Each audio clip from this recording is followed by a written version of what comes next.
السلام عليكم ورحمة الله وبركاته. تحية.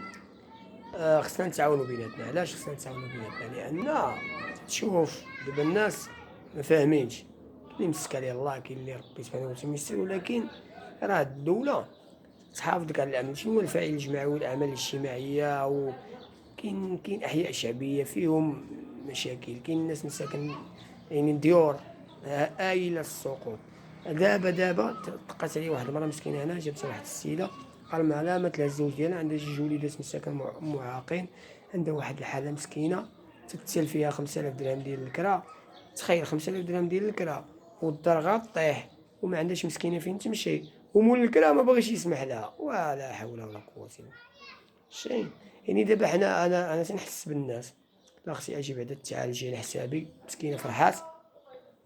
وان شاء الله يجزيكم بخير خوتي. هي النميرة ديالها عندي، اللي بغى يتعامل مع هاد السيدة مسكينة راه عاد مثل الزوج ديالها وظروف مسكينة باينة، جوج بنات معاقة، بنت طويولة شوية، يعني ظروف ومسكينة وما عندها لا موعل حتى داكشي الأرامل ما مقيداش فيه.